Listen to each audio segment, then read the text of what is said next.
Alvin, ang sundalo. Credit to the author. 3394402. Ang mga pangalan po na nandito ay galing sa mga name generator. Kung meron man pagkakatulad sa mga pangalan ng tao o lugar at pangyayari, ito ay tunay na hindi sinasadya. Nabigla si Alvin sa balak ni Sun Wukong natanggapin siya bilang isang disipulo. Nang makabawi siya ng katinoan, umiling siya at sinabing, "Salamat, dakilang sage. Gayunpaman, mayroon na akong master. Hindi ako makakamit ng ganito karami ngayon kung hindi dahil sa kanya." Kung wala ang pamana na iniwan ni Bert Ing, imposibleng magkaroon si Alvin ng ganito katibay na pundasyon noong siya ay nasa Saint Province Realm na nagdulot sa kanyang kasalukuyang tagumpay. Ang iyong Panginoon. Tinaasan ni Sun Wukong ang isang kilay. Sino siya? Dakilang sage, ang kanyang Panginoon ay walang iba kundi ang aking Panginoong Emperador sa langit, sagot ni Elder Hal. Ikaw ba ang disipulo ni Bert Ing? Tumingin si Sun Wukong kay Alvin nang may bahid ng pag-aatubili. Sayang naman.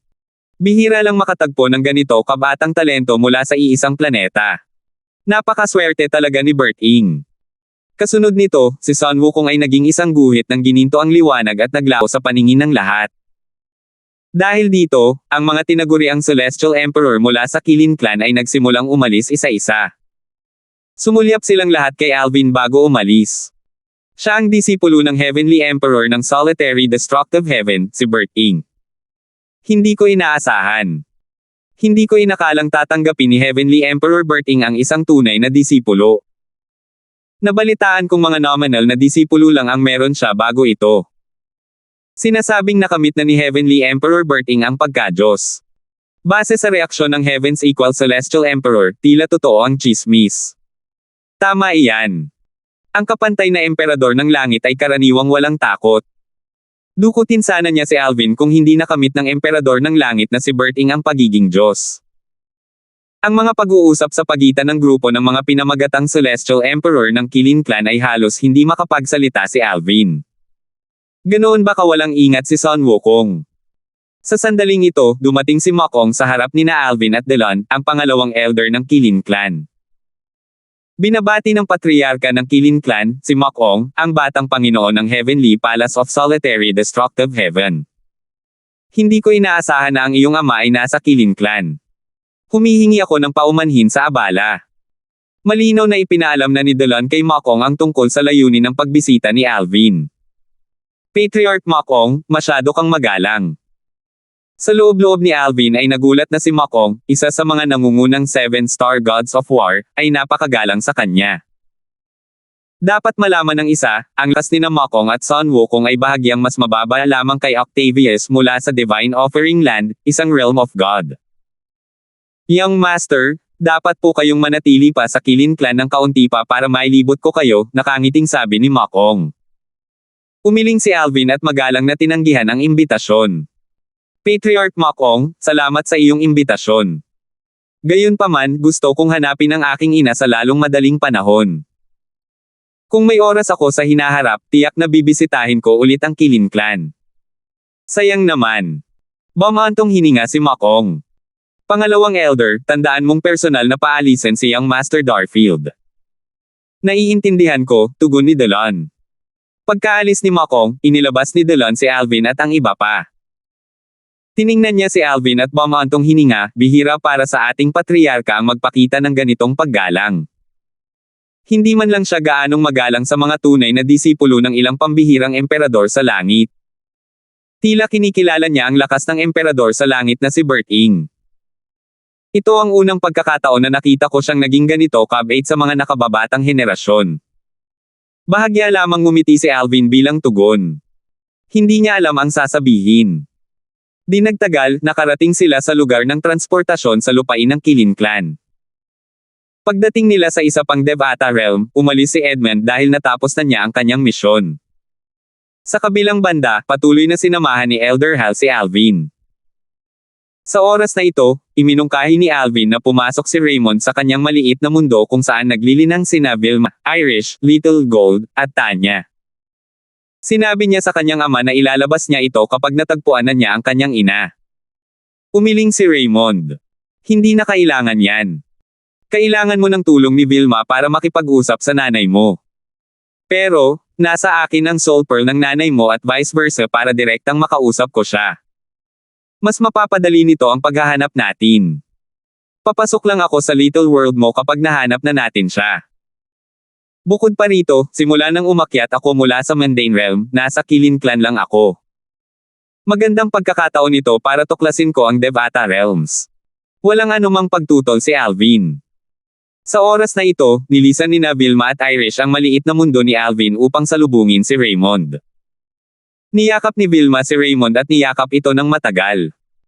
Dahil naglilinang pa rin si Tanya, hindi na siya ginaising ni Alvin. Nang matagpuan na nila ang kanyang ina, agad niyang ipapakilala si Tanya sa kanyang mga magulang. Gayunpaman, ikinwento rin niya sa kanyang ama ang tungkol kay Tanya. Patuloy na naglakbay si Alvin sa mga Devata Realm.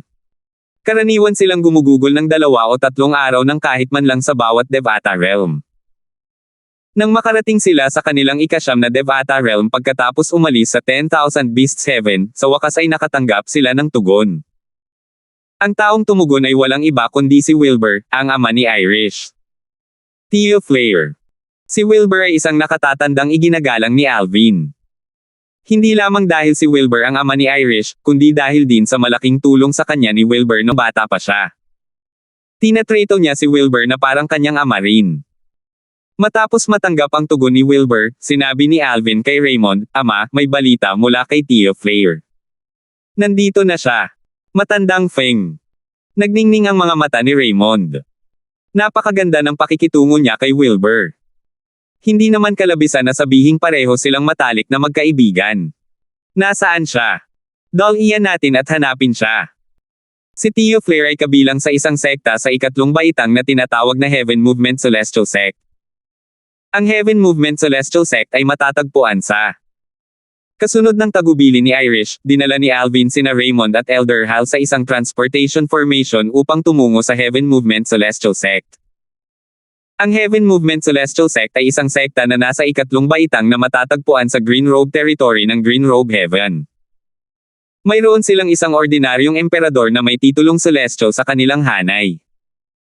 Pagkatapos umalis sa lupain ng banal na alay, sina Wilbur at ang nakatatandang kapatid ni Alvin na si Arwin ay nakarating sa iisang mundong kaharian. Pareho silang lumakas ng sapat upang umakyat sa isang kaharian ng Devata. Sa kasamaang palad, hindi sila umakyat sa iisang kaharian ng Devata. Si Wilbur ay nag-iisang umakyat sa langit ng Berdeng Robe.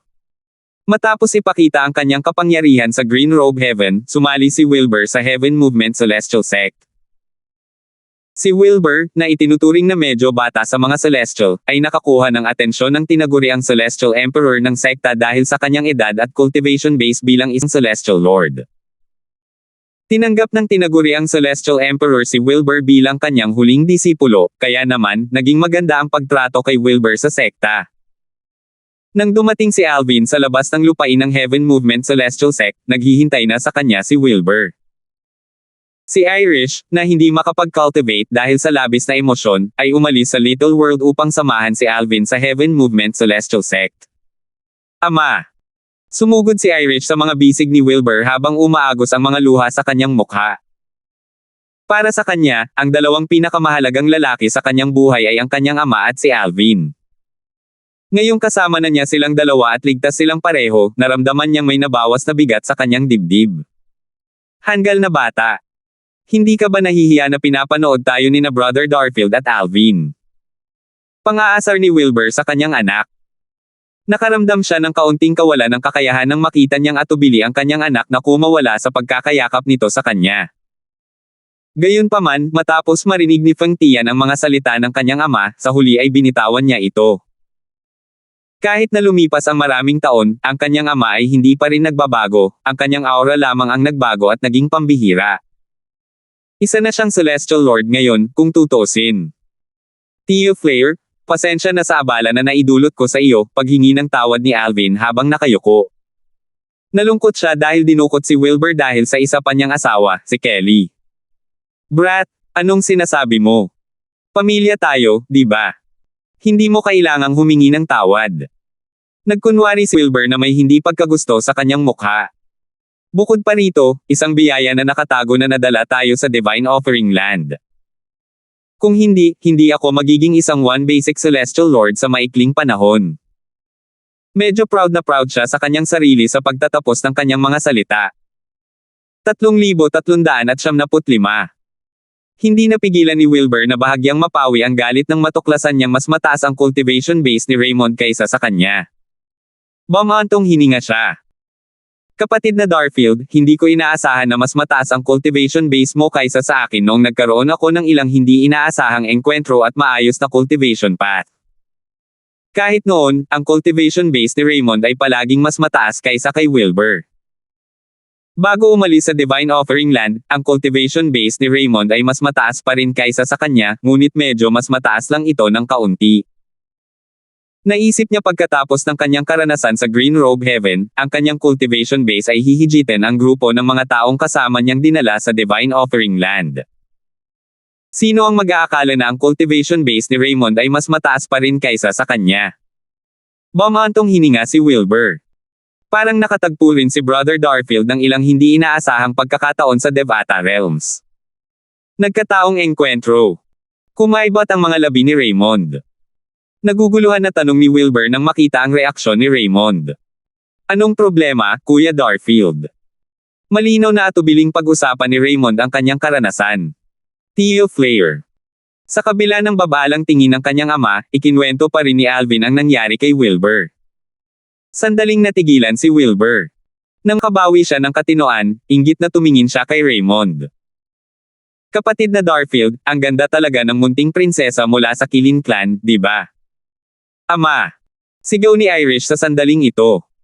Bakit naiinggit ang kanyang ama kay Raymond? Iniisip ba nito na ikuha siya ng madraste? Napagtanto ni Wilbur na hindi naaangkop ang kanyang ginawa kaya nahihiyang ngumiti siya at iniba ang usapan. Sinabi na sa akin ni Irish ang lahat. Kahit na namumuhay ako ng maayos sa Heaven Movement Celestial Sect, wala akong planong manatili rito. Dahil ang kanyang magiging manugang na si Alvin ay ang batang Panginoon na ngayon ng Heavenly Palace of Solitary Destructive Heaven, bakit pa siya mananatili sa Heaven Movement Celestial Sect kung maaari naman siyang pumunta sa Heavenly Palace of Solitary Destructive Heaven? Ito ay isang gininto ang pagkakataon na inaasam ng lahat. Gayunpaman, kailangan ko munang makausap ang aking Panginoon. Dapat kayong lahat ay pumunta at makipagkita sa aking Panginoon, sabi ni Wilbur. Pinangunahan ni Wilbur ang grupo ng mga tao patungo sa Heaven Movement Celestial Sect. Habang papunta sa lubungin ang Panginoon ni Wilbur, maraming matatanda at disipulo ang bumati kay Wilbur ng may paggalang. Mayroon pang ang ilang babaeng disipulo na nakatingin sa kanya ng may puso sa kanilang mga mata. Malinaw na maayos ang kanyang pamumuhay sa Heaven Movement Celestial Sect. Theo Flair, ito si Elder Hal. Hindi na bago kay Elder Hal si Wilbur, ngunit hindi niya talaga kilala si Wilbur. Likas na magalang si Wilbur kay Elder Hal nang malaman niyang isa si Elder Hal sa tatlong nangungunang emperador ng mga langit sa ilalim ni Bert Ing. Elder Hal, patawarin mo ako sa aking pagkakamali kanina.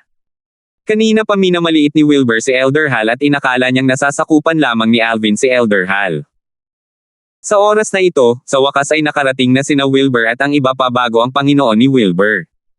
Guro. Ang Panginoon ni Wilbur ay si Travis, ang emperador ng langit na namumuno sa langit. Mukha siyang isang taoiste sa kanyang puting damit. Mayroon siyang puting buhok at puting kilay, ngunit medyo bata pa ang kanyang anyo. Senior Travis. Yumuko sina Alvin at Raymond kay Travis. Grandmaster, bati ni Irish. Si Travis, na hindi alam ang pagkakakilanlan ni Alvin, ay tumango at bahagyang ngumiti kina Alvin at Raymond. Pagkatapos, tumingin siya kay Irish at nakangiting sinabi, masyado kayong nami-miss ni Wilbur. Masaya ako para sa kanya na sa wakas ay nagkita na kayong dalawa. Bakit hindi na lang kayo manatili? Sa presensya ko, magkakaroon kayo ng mapayapang buhay sa Heaven Movement Celestial Sect. Salamat po, Grandmaster, mabilis na sagot ni Irish, gayunpaman, wala po akong planong manatili rito. Pumunta ako rito para isama ang aking ama. Pumunta si ama para magpaalam sa inyo. Bahagyang kumunat ang noo ni Travis nang marinig niya ang mga salita ni Irish. Pagkatapos, inilipat niya ang kanyang mga mata kay Wilbur. Guro. Pinagsalikop ni Wilbur ang kanyang mga kamao at sinabing, hindi ko malilimutan ang itinuro mo sa akin kahit na umalis na ako sa Heaven Movement Celestial Sect. Nangangako akong bibisitahin kita ng madalas. Bamantong hininga ng marahan si Travis. Wilbur, hindi naman sa ayaw kitang pakawalan. Pero masyadong mapanganib doon. Tiyak na mamamatay ka kung hindi mo maipagtatanggol ang iyong sarili. Isa ka lamang isang pangunahing Celestial Lord. Imposibleng mabuhay kang mag-isa. Guro, makakaasa po kayo. Tiwala po ako na makakaligtas ako kaya nagpasya akong umalis. Pupunta ako sa Heavenly Palace of the Solitary Destructive Heaven pagkatapos kong umalis sa Heaven Movement Celestial Sect. Hindi ninyo kailangang mag-alala, Ginoo, tapat na sagot ni Wilbur. Ang palasyo ng langit ng nag-iisang mapanirang langit. Naningkit ang mga mata ni Travis nang marinig ang mga salita ni Wilbur. Ang palasyo ng langit ng nag-iisang mapanirang langit ay isang lugar na napakalayo sa kanyang maabot. Hindi man lang nila siya tatanggapin kung gusto niyang sumama sa kanila. Hindi lamang hinuhusgahan ng palasyo ng langit ng nag-iisang mapanirang langit ang mga tao batay sa kanilang mga kalakasan kundi pati na rin sa kanilang mga personalidad. Bagamat hindi naman masama ang kanyang personalidad, kulang ang kanyang lakas. Lalo na ang palasyo ng langit ng nag-iisang mapanirang langit, maaari pa siyang sumama sa palasyo ng langit ng berdeng robe na langit. Paano? Tanong ni Travis habang tinitingnan ang grupo ng mga taong isinama ni Wilbur. Wala siyang nakitang espesyal kina Irish at Raymond, ngunit hindi niya makita ang mga cultivation base ni na Alvin at Elder Hal. Hindi niya makita ang mga cultivation base ni Elder Hal dahil mas mababa ang kanyang cultivation base. Sa kabilang banda, hindi niya makita ang cultivation base ni Alvin dahil sa profound divine metal na nagpoprotekta sa soul aura ni Alvin. Paliwanag ni Wilbur, Guro, ito ang aking magiging manugang, si Alvin. Siya rin ang tunay na disipulo ni Bert Ing, ang emperador ng langit ng nag-iisang mapangwasak na langit. Matapos gumugol ng ilang panahon sa sektang celestial ng Heaven Movement, nalaman ni Wilbur ang tungkol sa mga maalamat na Heavenly Emperor sa Devata Realms, kabilang ang Heavenly Emperor ng Solitary Destructive Heaven. Narinig din niya ang bulong-bulungan na nakamit na ni Bert Ing ang pagiging Diyos. Bukod dito, nakaligtas din si Bert Ing sa Azrael, isa sa 7 pinakamalalang lugar sa Devata Realms. Sikat si Bert Ing sa lahat ng 81 Devata Realms. Ang tunay na disipulo ni Emperador Bert Ing sa langit. Nabigla si Travis. Nagsasabi ka ba ng totoo? Elder Hal. Tumingin si Alvin kay Travis at tumango ng may ngiti sa mukha. Alam niyang kailangan niya si Elder Hal para kumbansihin si Travis. Nihalata ni Alvin na tunay na nagmamalasakit si Travis kay Wilbur kaya kinailangan niyang kumbansihin si Travis na ligtas nang umalis si Wilbur. Sa sandaling ito, nagsimulang gumalaw ang gilid ng roba ni Elder Hal kasabay ng paglabas ng kanyang celestial origin energy na pinalakas ng batas ng apoy. Malaki ang ipinagbago ng ekspresyon ni Travis. Bagamat ginamit na niya ang kanyang celestial origin energy para ipagtanggol ang sarili, ramdam pa rin niya ang napakalaking pressure na bumabalot sa kanya. Dahil dito, napagtanto niyang mas mahina siya kaysa kay Elder Hal. Hindi ito nakakagulat dahil si Travis ay isa lamang ordinaryong may titulong Celestial Emperor. Sa Nine Serenities Battlefield, marahil ay nasa antas siya ng isang one-star God of War. Paano siya maihahambing kay Elder Hal na may lakas na maihahambing sa isang 6-star God of War? Pagbati, Panginoon ko. Dali-daling yumuko si Travis at binati si Elder Hal habang nanginginig ito. Nabasa ng malamig na pawis ang kanyang likod. Ako si Elder Hal mula sa makalangit na palasyo ng nag-iisang mapanirang langit. Maaari kang pumunta sa makalangit na palasyo ng nag-iisang mapanirang langit upang mapatunayan ang bagay na ito kung hindi ka naniniwala sa amin, sabi ni Elder Hal sa mahinahong tono. Ang taong nakatayo sa harap ko ay ang batang Panginoon ng makalangit na palasyo ng nag-iisang mapanirang langit. Tunay kang mapalad na tinanggap si Wilbur bilang iyong disipulo. Naniniwala ako sa iyo. Matapos maranasan ang kahangahangang lakas ni Elder Hal, hindi na pinagdudahan ni Travis ang pagkakakilanlan ni Alvin. Kaya naman, dali-dali siyang yumuko kay Alvin. Pagbati, Young Master Darfield. Tutal, bilang batang Panginoon ng palasyo ng langit ng nag-iisang mapangwasak na langit, kayang patayin ni Alvin si Travis sa isang salita lamang. Senior Travis, masyado kang magalang. Dahil ikaw ang amo ni Theo Flair, maaari mo akong tawaging Alvin, sabi ni Alvin. Young Master Darfield, hindi naaangkop iyan. Lubos kong nirerespeto ang emperador ng langit na si Bert Ing, dahil ikaw ay kanyang disipulo, dapat kang bigyan ng nararapat na paggalang. Nabighani si Travis sa kabab ang loob ni Alvin. Noon, lahat ng nasa Heaven Movement Celestial Sect, kasama na si Travis, ay naniniwalang mapalad si Wilbur na si Travis ang kanyang amo. Gayunpaman, gaya ng nabanggit ni Elder Hal kanina, si Travis ang mapalad na maging amo ni Wilbur. Dahil sa kanyang koneksyon kay Wilbur, mayroon siyang malabong koneksyon sa Heavenly Palace of the Solitary Destructive Heaven. Nabigla rin siya nang maalala niya na si Alvin ang magiging manugang ni Wilbur. Sa hinaharap, kung sakaling magkaroon siya ng anumang problema, maaari siyang humingi ng tulong kay Wilbur na siyang magiging biyenan ni Alvin. Dahil sa kaisipang ito, halos hindi niya mapigilan ang kanyang pananabik. 3,376. Dahil ang magiging asawa ng anak na babae ng kanyang disipulo ay ang batang Panginoon ng Palasyo ng Langit ng nag-iisang mapangwasak na langit, nangangahulugan ito na ang batang Panginoon ay ang kanyang manugang na apo. Halos hindi mapigilan ni Travis ang kanyang pananabik sa sandaling ito. Nang makabawi siya ng katinoan, tumingin siya kay Alvin at masiglang nagtanong, Batang Panginoon, bakit hindi ka manatili ng ilang araw pa sa Heaven Movement Celestial Sect? Salamat sa iyong imbitasyon, Senior Travis. Gayunpaman, hindi na ako maaaring magtagal pa dahil kailangan kong hanapin ang aking ina, humihingi ng paumanhin na sabi ni Alvin. Matapos makipag-ugnayan muli kina Irish at Vilma, natagpuan ni Alvin sina Raymond at Wilbur. Bagamat mas mataas ang cultivation base ng dalawang lalaki kaysa sa dalawang babae, ito ay dahil mas maganda ang kanilang mga hindi inaasahang pagkikita. Gayunpaman, lahat sila ay nakasipsip ng Heaven and Earth Spirit Energy sa Divine Offering Realm, na nagpapalakas sa kanilang likas na talento. Sa makatuwid, kahit ang pinakamahina sa kanila ay maaaring maging isang Celestial King kahit papaano. Si Inay ay nasa isa sa mga Devata Realm.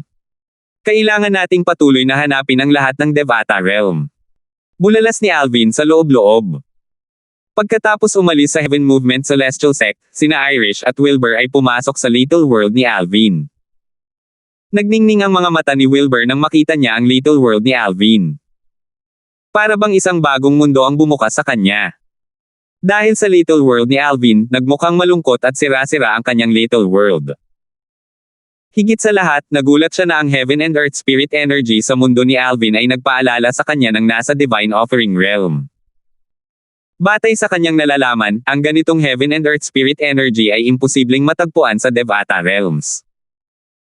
Kahit ang Heavenly Palaces o mga puwersang nasa Heaven Grade na may Emperor Grade Celestial Crystal Veins ay walang ganitong kasaganaan sa Heaven and Earth Spirit Energy. Nang makita ang pagkagulat sa mukha ng kanyang ama, ipinaliwanag ni Irish, Ama, hindi sinasadyang natagpuan ni Brother Darfield ang isang labi ng isang Realm of God at hinigop ang lahat ng enerhiya ng espiritu ng langit at lupa nito sa kanyang maliit na mundo. Parang nagkaroon siya ng napakalaking di inaasahang engkwentro. Kung pagbabatayan ang laki ng kanyang maliit na mundo, dapat ay isa na siyang Celestial Emperor ngayon. Hindi ko akalain na naging Celestial Emperor siya sa murang edad. Matapos maging isang one basic Celestial Lord, naisip ni Wilbur na ang kanyang tagumpay ay kahanga-hanga.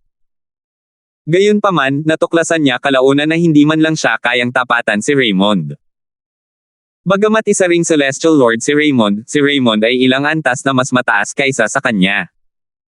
Ngayon, ipinakita sa kanya ang katotohanan na higit na nalampasan din ni Alvin ang kanyang tagumpay. Ang tagumpay ni Alvin ay kahanga-hanga kaya alam ni Wilbur na hindi niya kailanman maaabutan si Alvin. Lolo Wilbur, tawag ni Vilma. Hindi siya lubos na nakapokus sa kanyang cultivation kaya natuklasan niya sina Irish at Wilbur pagpasok pa lang ng dalawa sa Little World. Vilma. Dahil sa tagal ng kanilang pagkakahiwalay, lumaki na si Vilma at ibang-iba na ang itsura. Kaya naman, hindi siya agad nakilala ni Raymond. Tama. Ako ito, si Lolo Wilbur. Tumawa si Vilma.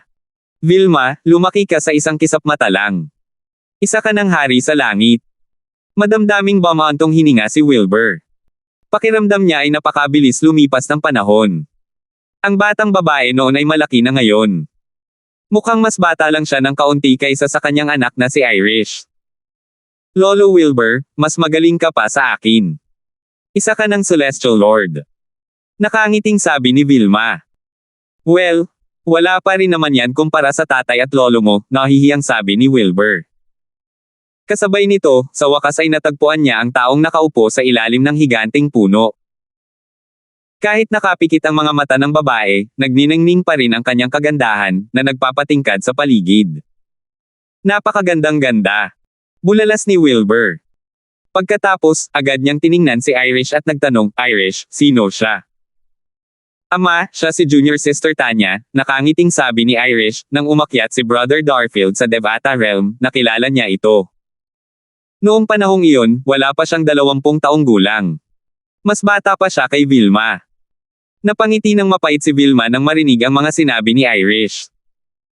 Bagamat mas bata siya sa akin, kailangan ko siyang tawagin bilang pang-apat na ina sa hinaharap. Pang-apat na ina. Naguguluhang tanong ni Irish, ang iyong ina ang panganay, at si Sister Megan ang pangalawa. Hindi ba dapat si Junior Sister Tanya ang pangatlo? Tumawa si Vilma. Tia Irish, ikaw ang aking pangatlong ina. Uminit ang puso ni Irish nang marinig niya ang mga salitang ito.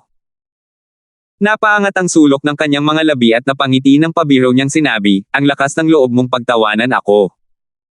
Matapos makinig sa pag-uusap ni Vilma at Irish, paanong hindi maintindihan ni Wilbur ang nangyayari. Bumantong hininga siya sa loob-loob. Mas mukha pang kasano ang batang ito kaysa dati. Gayunpaman, hindi nag-alala si Wilbur na mapabayaan ang kanyang anak kahit na may ibang babae sa tabi ni Alvin. Alam naman niya ang ugali ni Alvin. Sa oras na ito, sinabi ni Irish kay Wilbur, Ama, dapat mong samantalahin ang pagkakataon at maglinang dito. Hindi lamang tataas ang iyong cultivation base, kundi mas mabilis mo ring mauunawaan ang mga batas ng 5 elemento at ang batas ng buhay. Dahil ang 5 banal na elemento ay naninirahan sa maliit na mundo ni Alvin at ang banal na puno ng buhay ay nakaugat din sa kanyang maliit na mundo, ang kanyang maliit na mundo ang perpektong lugar upang maunawaan ang alinman sa 5 batas ng elemento at ang batas ng buhay. Samantala, bilang may-ari ng maliit na mundo, madaling napagmasdan ni Alvin ang kanyang maliit na mundo sa pamamagitan lamang ng isang pag-iisip. Medyo nahihiya siya nang makita niyang nalaman ni Wilbur ang tungkol kay Tanya. Tutal, hindi pa nga niya pinakasalan si Irish gaya ng pinangako niya, ngunit nakahanap na siya ng ibang babae. Gamaan ang kanyang loob nang makita niyang tila hindi nagalit si Wilbur. Kasunod nito, si Alvin at ang iba pa ay umalis patungo sa susunod na Devata Realm upang hanapin ang kanyang ina at ang iba pa. Sa langit ng lila na pahayag, isa sa 81 Devata Realms. Sa sandaling ito, may mga taong nagtatago sa isang liblib na kuweba sa isang liblib na kabundukan. Ang ekspresyon ng dalawa sa mga tao ay labis na seryoso sa sandaling ito. Tia, hahanapin ba nila tayo? Tanong ng isang dalagitang babae na mukhang mga 16 na taong gulang sa dalagang nakatayo malapit sa bunganga ng kuweba. Bagamat parang bata pa rin ang anyo ng binatilyo, masasabing lalaki siyang isang magandang babae. Nang marinig ang mga salita ng binatilyo, pinilit ng mukhang pagod na dalaga ang isang ngiti sa kanyang mukha at sinabing, Little Chin, huwag kang mag-alala. Hindi nila tayo mahahanap. Bagamat ang Smudge Crow Sect ay isang sekta sa ika-6 na baitang na may Celestial Lord, imposibleng personal tayong tugisin ng Celestial Lord. Gamit ang aking mga formation, madali tayong makakapagtago mula sa iba. Kung naroon sina Alvin at Raymond, agad nilang makikilala ang babae bilang si Rosa. Nang umalis si Rosa sa lupain ng banal na alay, nahiwalay siya sa iba at nauwi sa makamundong kaharian ng mag-isa. Gayunpaman, dahil bumuti ang kanyang likas na talento pagkatapos ng kanyang panahon sa kaharian ng banal na alay, mabilis siyang umakyat sa isang kaharian ng Devata. Gayunpaman, muntik nang mapatay noong una siyang umakyat. Nang panahong iyon, iniligtas siya ng isang elder ng isang sekta. Sa kasamaang palad, ang elder ay nagtamo ng mga pinsala na negatibong nakaapekto sa kanyang cultivation.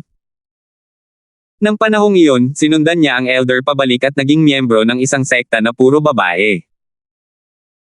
Ang kanyang cultivation base ay patuloy na mabilis na lumago, na ikinagulat ng kanyang mga miyembro ng sekta. Dahil sa kanyang talento, karamihan sa kanyang mga kapwa-miyembro ng sekta ay inakala na aalis siya para sa isang mas malakas na sekta. Bukod dito, kahit ang kanyang Panginoon ay binigyan siya ng basbas na umalis. Gayunpaman, hindi siya umalis at nanatili upang tulungan ang kanyang Panginoon, na wala ng gaanong natitirang oras, upang harapin ang mga gawain ng sekta. Matapos mamatay ang kanyang Panginoon sa kanyang mga pinsala, si Rosa ay naging isang elder ng sekta. Ang sekta ay tinawag na Elegant Sect. Ang pinakamalakas na tao sa sekta ay isang siyam na hari ng langit ng palasyo. Bagamat may talento si Rosa, ang kanyang lakas ay kapantay lamang ng isang ordinaryong elder ng Elegant Sect. Ang Elegant Sect ay palaging maayos at hiwalay sa sekular na mundo.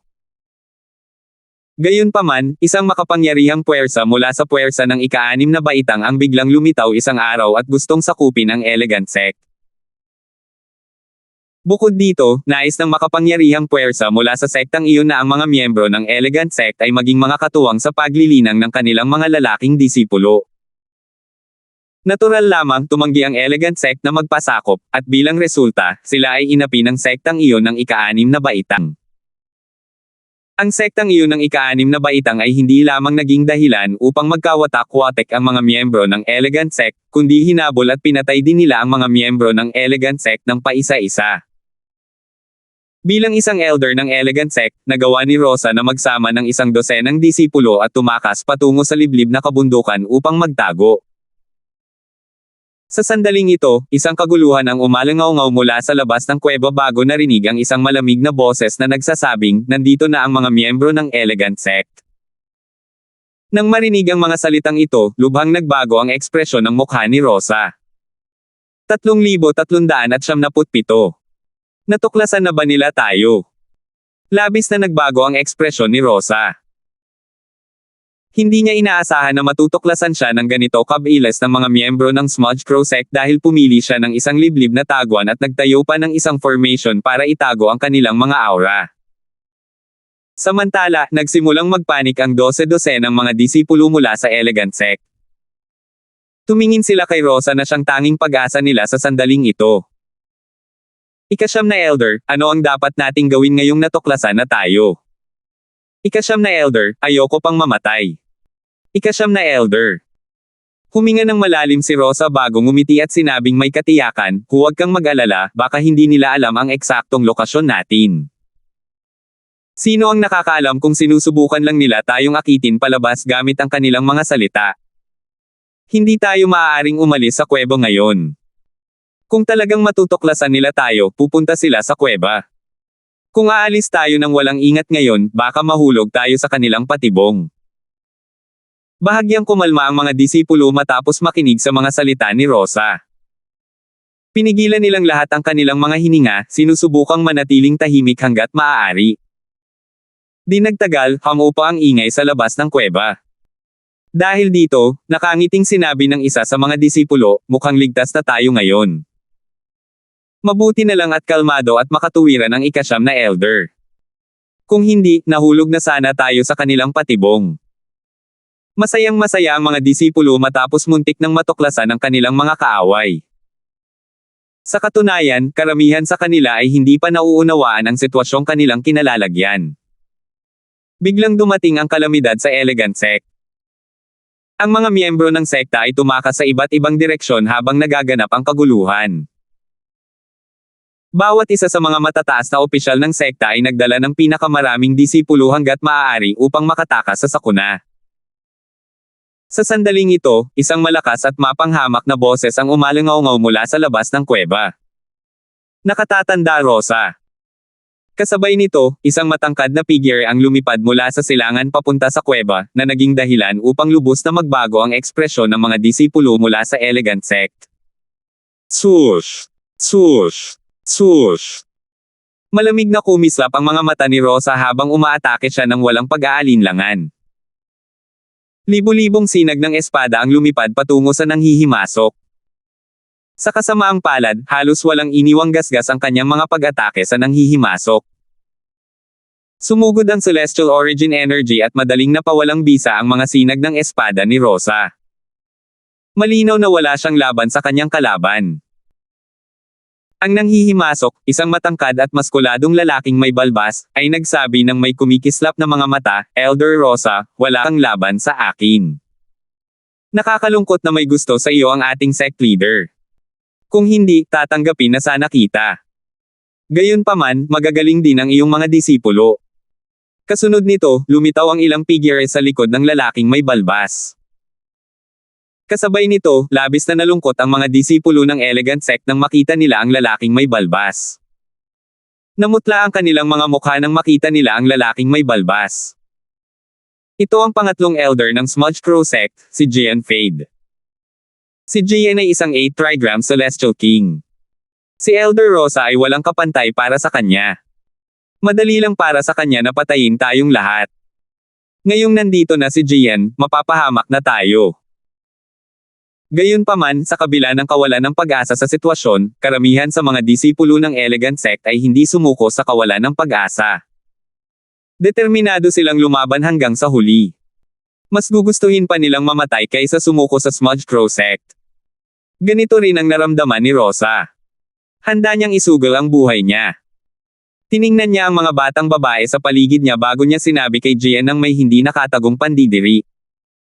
Elder Gian, mga bata pa lang sila. Bakit hindi mo na lang sila pabayaan?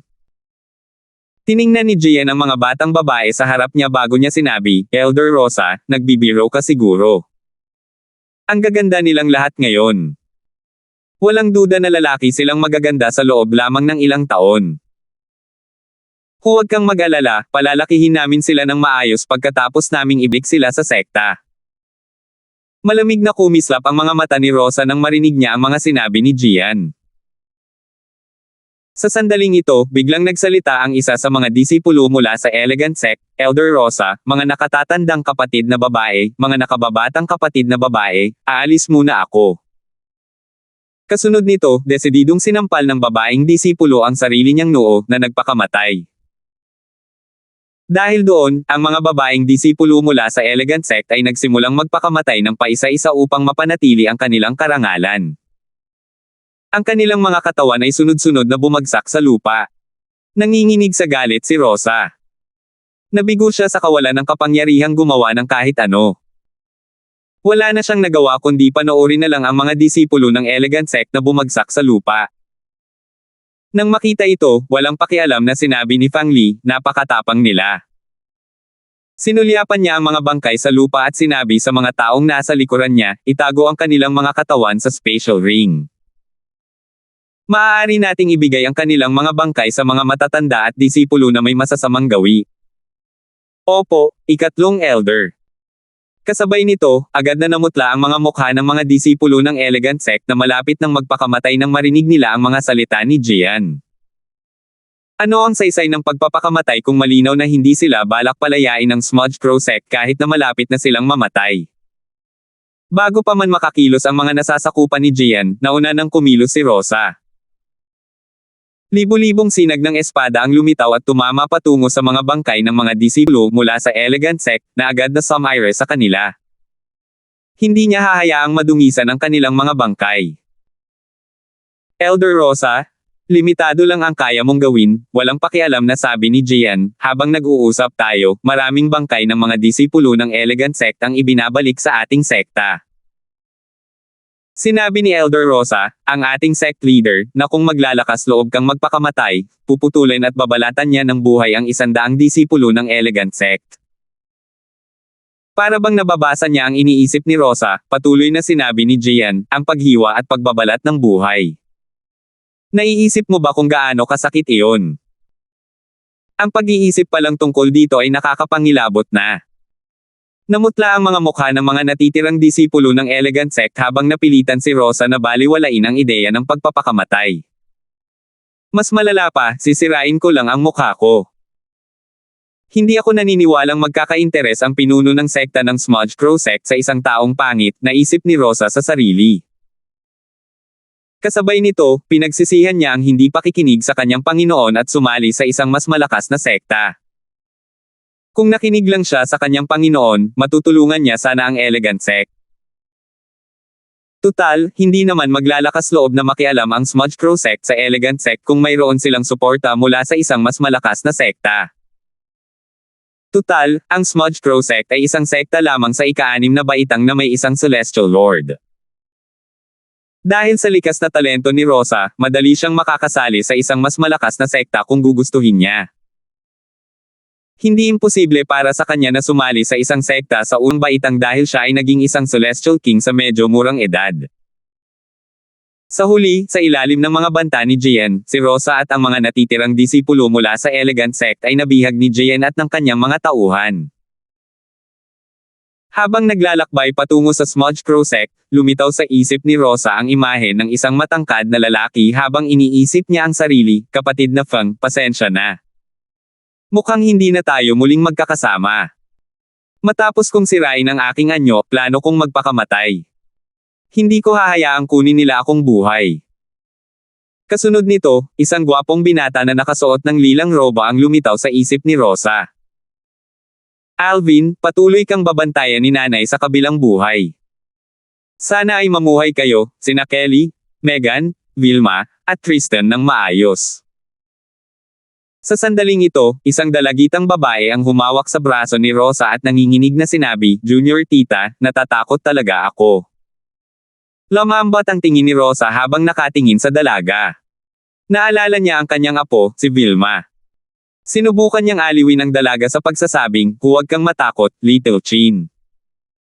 Bata ka pa, at walang hanggan ang iyong potensyal.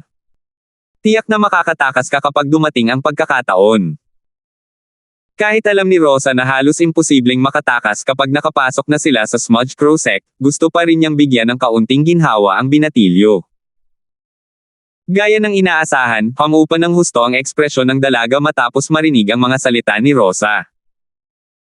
Gayunpaman, pagkaraan ng ilang sandali, nag-aalala siyang nagtanong, paano ka, tiyahin kung nakababata?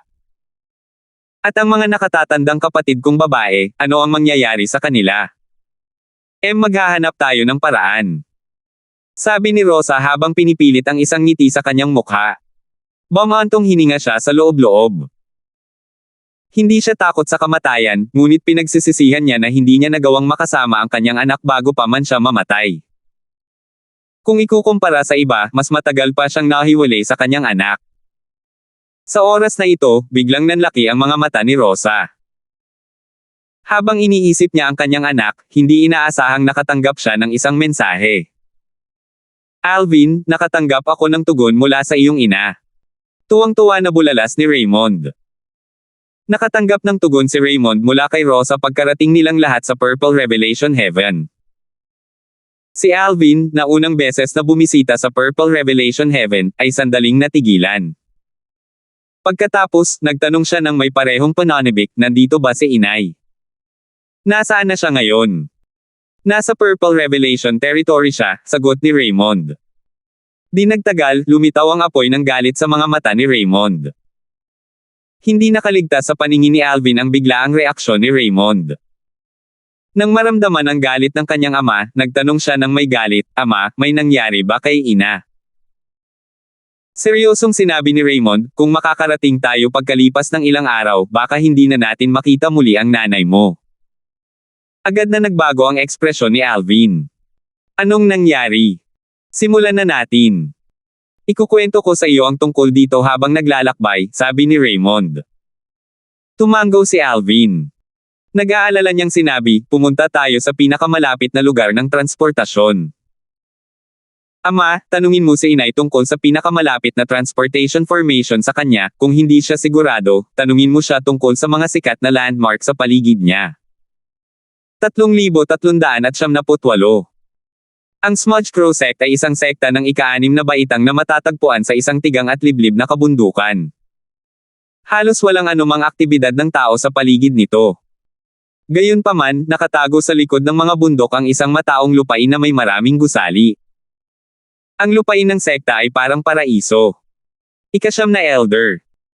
Nang sina Rosa at ang iba pa ay sinamahan papasok sa lupain ng Smudge Crow sect, nakasalubong nila ang isa pang grupo ng mga miyembro mula sa Elegant sect na nahuli rin ng Smudge Crow sect. Nakita ni Rosa ang isang magandang babae na mukhang medyo malungkot sa sandaling ito at may kasamang hindi bababa sa 100 disipulo sa likuran niya. Ikapitong Elder. Mapait na ngumiti si Rosa. Hindi niya inaasahan na makakatagpo niya ang ikapitong Elder ng Elegant Sect at ang iba pang mga disipulo sa labas ng lupain ng Smudge Crow Sect. Tila kahit na sadyang tumakas ang mga miyembro ng Elegant Sect sa iba't ibang direksyon, marami pa rin sa kanila ang nahuli ng Smudge Crow Sect. Sinabi ng magandang babae kay Rosa sa pamamagitan ng voice transmission, nagpakamatay ang ating pinuno ng sekta, ika-9 na Elder, ano ang nagawang mali ng Elegant Sect para magdusa ng ganito? Kung hindi dahil sa dalawa kong disipulo, susunod sana ako sa mga yapot na pinuno ng sekta, maririnig ang nag-aalab na puot sa kanyang boses habang nagsasalita siya. Sa sandaling ito, isang matandang lalaki, ang taong nakahuli sa ikapitong Elder ng Elegant Sect at sa iba pang mga disipulo, ang nagsabi kay Jian, ikatlong Elder, marami ka sa kanila ang nahuli. Humakbang ang matanda paarap at tiningnan si Rosa mula ulo hanggang paa bago niya sinabi, ito siguro ang ika-9 na Elder ng Elegant Sect, si Rosa, di ba? Ang babaeng kinagigiliwan ng ating sect leader. Kahit na medyo maganda siya, narinig kong gusto siya ng sect leader dahil sa kanyang likas na talento. Umaasa siyang magkakaroon siya ng mga anak na may mataas na likas na talento para sa kanya. Tiyak na magiging sekta ng ika-5 baitang o ika-4 na baitang ang ating sekta sa hinaharap kung mamanahin ng kanilang mga anak ang kanyang likas na talento.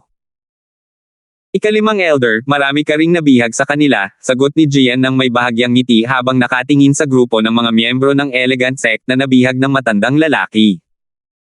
Samantala, bahagyang nagbago ang ekspresyon ni Rosa. Napagtanto niya kung gaano siya ka-innocent sa pag-iisip na mapipigilan niya ang mga pagsalakay mula sa pinuno ng sekta ng Smudge Crow Sect kung babaguhin niya ang anyo ng kanyang mukha. Dahil ang pinuno ng sekta ng Smudge Crow Sect ay naghahangad ng likas na talento, walang saysay kahit na babaguhin niya ang anyo ng kanyang mukha. Kung talagang magkakaanak siya para sa kanya, tiyak na gagamitin niya ang kanilang mga anak para kontrolin siya sa hinaharap. Nagulat siya sa mga plano nito. Pagkatapos noon, bumantong hining siya ng maluwag. Salamat sa langit at paparating na si Brother Feng. Si Brother Feng ay kasama ni Alvin. Nakasama na niya muli sina Vilma, Irish, at Senior Brother Feng. Hindi ako makapaniwala na nakahanap ng ibang babae ang batang iyon. Anong klaseng babae ang nakapagpabago sa kanya bago pa man niya mailigtas si Kelly? Hindi na natakot si Rosa ngayong alam niyang darating si Raymond para iligtas siya. Bukod dito, sinabi niya rito na may kumpiyansa siyang mapabagsak ang Smudge Crow Sect. Hindi lamang ang kanyang asawa ay isang Celestial Lord na ngayon, kundi ang kanyang anak ay isa na ngayong Celestial Emperor. Si Alvin ngayon ay isang Celestial Emperor, tiyak na nagdusa siya ng husto bago ito, nabahala si Rosa nang maisip niya si Alvin. Bagamat natuwa siyang malaman na lumakas ng husto ang kanyang anak, alam niyang hindi naging madali ang mga nagawa ng kanyang anak. Sa oras na ito, ibinigay ni Jian ang mga disipulo kasama si Rosa sa matanda. Ika-9 na Elder. Malaki ang ipinagbago ng mga ekspresyon ng mga disipulo ng Elegant Sect na kasama ni Rosa ngayong nahiwalay na sila sa kanya. Lumaki ang loob nila sa kanya pagkatapos ng lahat ng kanilang pinagdaanan. Paano sila hindi makakaramdam ng pag-aatubili at pagkabalisa ngayong kailangan na nilang humiwalay sa kanya na naging haligi ng kanilang lakas? Tiya! Sigaw ng binatilyo. Habang inaabot niya si Rosa, sa pilitang kinuha siya palayo. Matapos iuwi ng matanda ang lahat, sina Rosa at Jian na lang ang natira. Walang pakialam na sinabi ni Jian, Elder Rosa, sumunod ka sa akin para makilala ang pinuno ng sekta. Jian, nanatiling nakatayo si Rosa habang nakatingin kay Jian at seryosong sinabi, kung handa mo akong pakawalan, ituturo ko sa iyo ang isang hindi inaasahang pagkikita. Pakawalan ka. Imposible. Sandaling natigilan si Jian sa sinabi niya.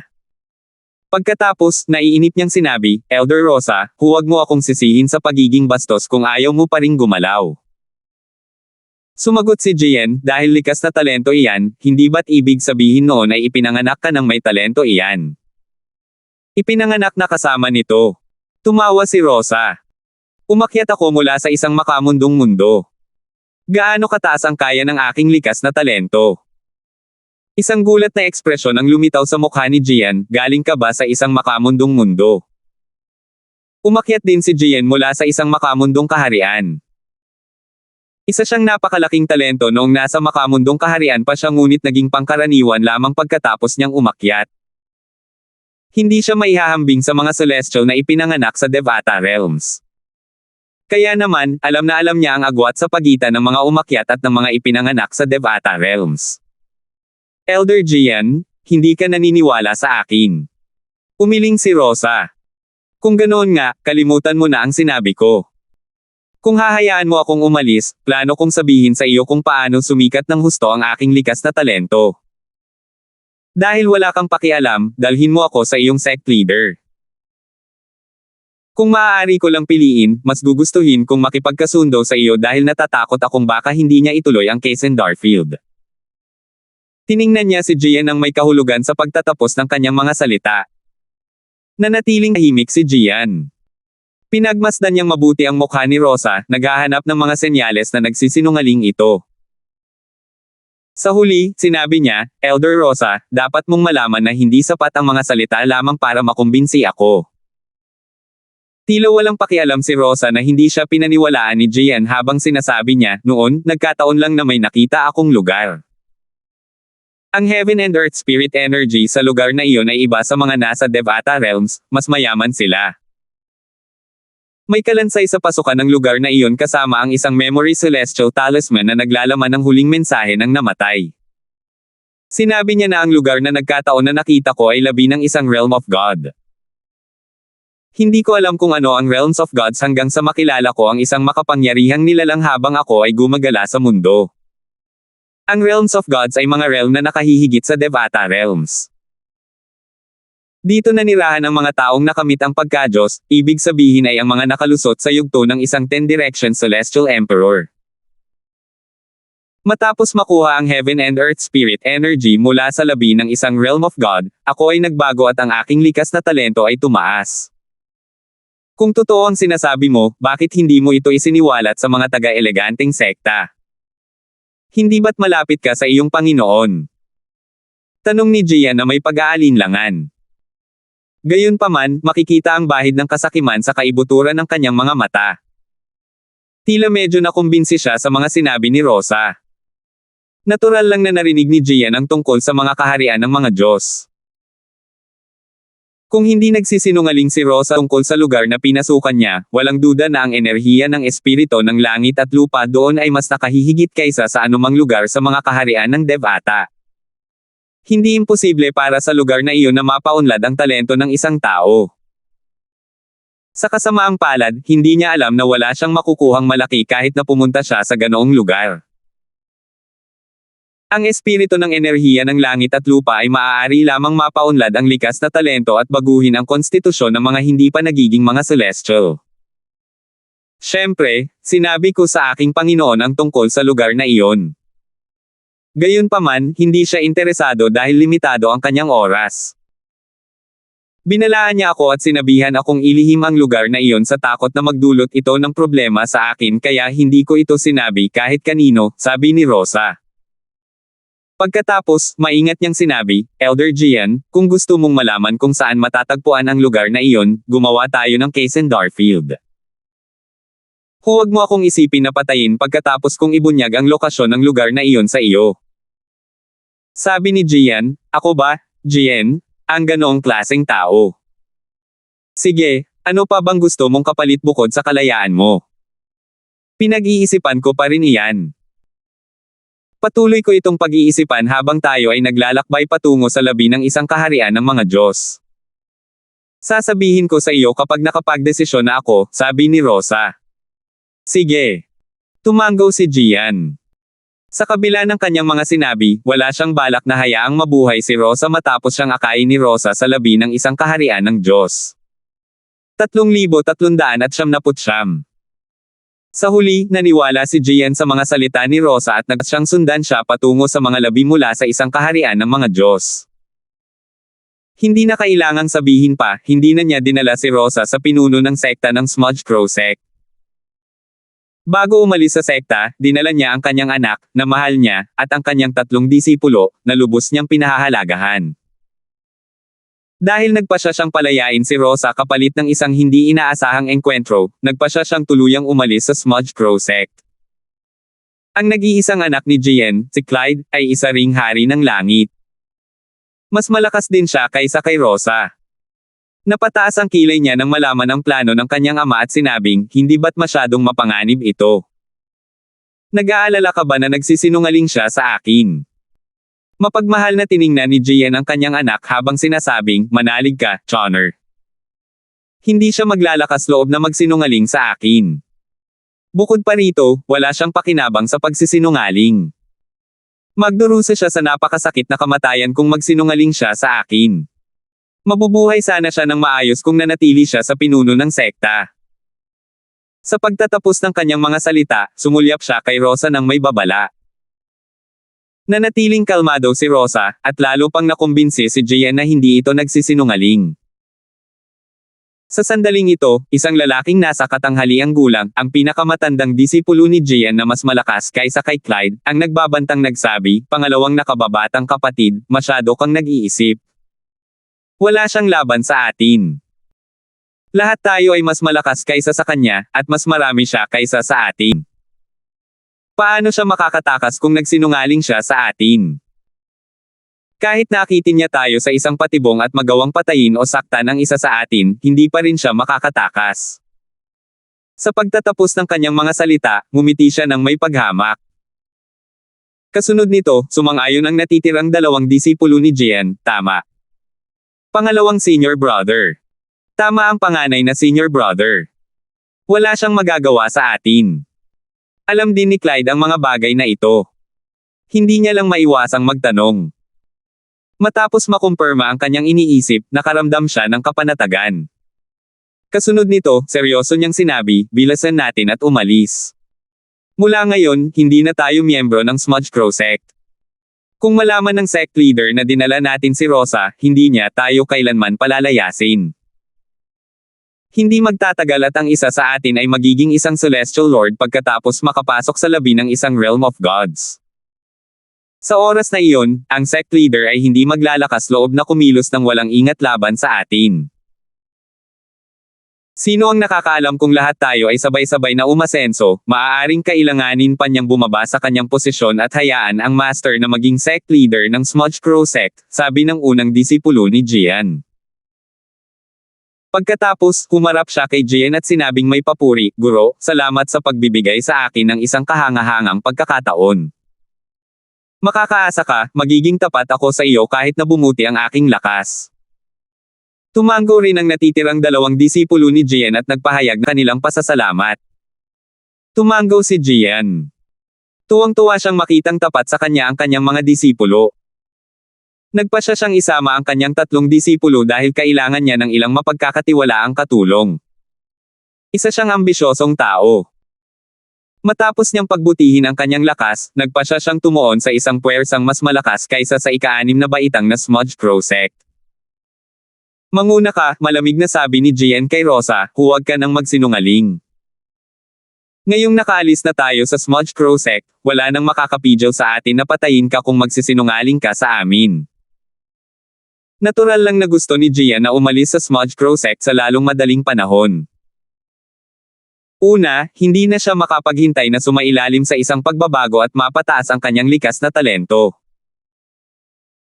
Pangalawa, kailangan niyang umalis bago pa man mapagtanto ng sect leader ng Smudge Crow sect na pinagtaksilan niya ang sekta at kinuha si Rosa. Hindi magtatagal ay matutuklasan ng sect leader ng Smudge Crow sect ang kanyang ginawa at magpadala ng mga tao para tugisin siya. Wala akong mapapala kung magsisinungaling ako sa iyo. Mahinahong sabi ni Rosa, kung babawiin mo ang iyong mga sinabi, magtiwala kang nakahanap na ako ng paraan para makaganti sa iyo. Malamig na kumislap ang mga mata ni Gian bago niya sinabi, huwag kang mag-alala. Hindi ko babawiin ang mga sinabi ko. Kasunod nito, nagtanong si Rosa, saan ang pinakamalapit na lugar ng transportasyon?